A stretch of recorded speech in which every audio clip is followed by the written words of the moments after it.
the first month of the first year was March '54.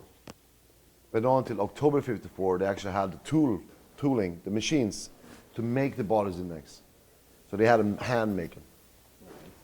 So I have one that's from March '54, which is the first month in the first year. So they made 10 guitars that month. I can only assume that that's a very valuable guitar. Yeah, I think so.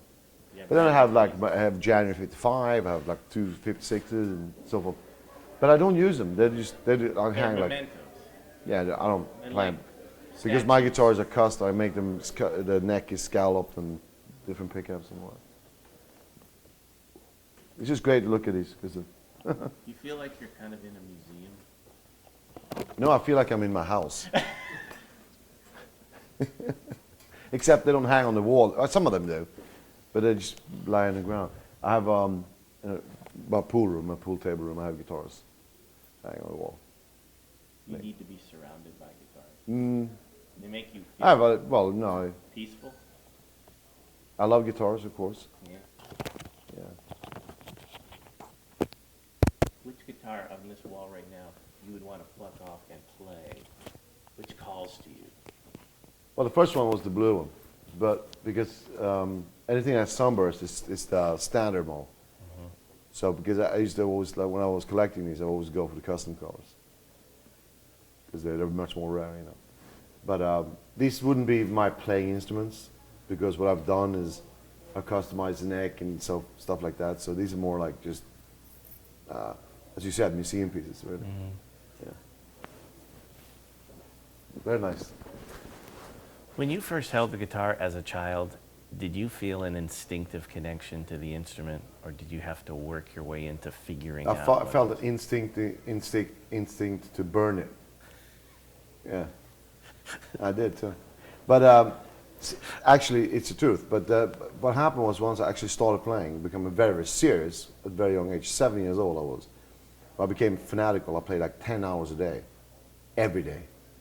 And it was pretty strange because no normal kid does that. It happened very quickly. I picked out the notes very quickly. You know, as soon as I started playing, it became to me very, very. So that. I mean, I had you know, also an older brother and sister were very Right. good musicians. I would listen to them and do, you know. Right. But that became an obsession, right? Yeah, I did. I mean, school wasn't important anymore. Hanging out with friends No. wasn't important anymore. No. Yeah. You saw your future. No, I didn't. That's the funny thing. I didn't see the future. Okay. I just had this. I had to do it. That's all I knew. Right. I knew that's I had to do it. I didn't know what it was going to lead to. I didn't even know where LA was. You know, when I became a little older, I knew that London wasn't far away, and London was a place that would be better than where I was. So it was when I sent tape to Guitar Player magazine. They you know, invited me to come over here back in '82. But before then, I didn't even know this place existed. You know, it wasn't. You know, in Sweden, people didn't know those things. Did you get magazines? Did you I bought understand about your heroes from reading magazines? Very, very little. I mean, it was, the information was virtually nothing. I mean, today you could, I mean, with the internet and everything, like this information is right there for anything you want. Now, back then it wasn't. There was no films, nothing like that, you know. So I had one album by Deep Purple. I was looking at a little black and white picture. I go, oh, listen to the music, you know. So it was nothing like it is now, of course. And I did see Guitar Player magazine in the late 70s. Mm-hmm. Yeah. And that's when I saw that little note that says, if you send a tape in, you know, I go, why not, you know. Not that like they're gonna call me back or anything, that's what I said, you know. But they did. My feeling is that an artist like you who blazes a new trail doesn't really have a script for their career. No. You just needed to express. Yes.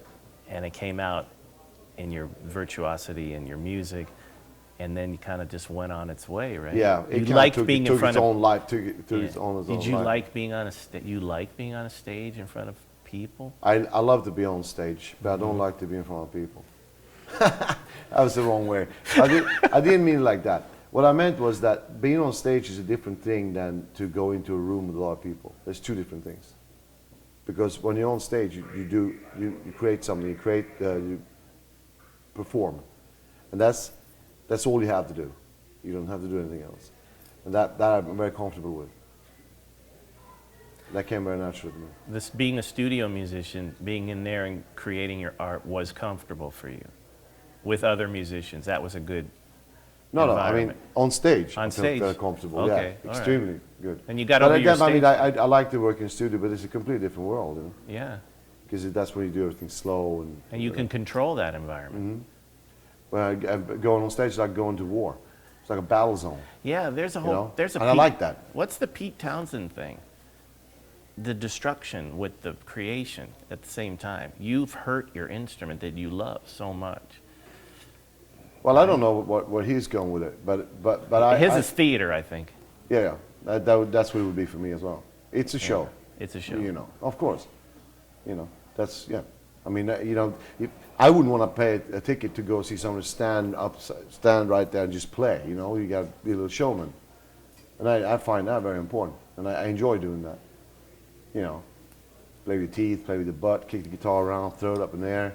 You know, it's cool. I liked watching the DVD where you're in front of the Japanese Philharmonic Right. Orchestra, because you look very noble and like you're not going to lose your mind in that environment. Well, I wait until the very last song to actually spin the guitar and throw it away to the tech, because I figured, you know, if I yeah, break but it, that's a rather benign gesture. well, compared. no, it was because it was a different environment, you know.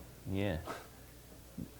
Having been bred on classical music, you felt comfortable with all those musicians? That could intimidate I did some because of the conductor.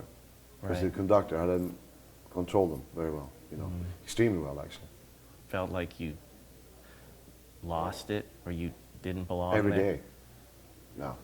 But in the past it would be a little more rocky, Yeah. you know, because, you know, I've learned how to control that, you know, so that it's like playing tennis, you know. Right. Don't even remember the last point, you know, same thing. Well, if you that- do a bomb note, that's it.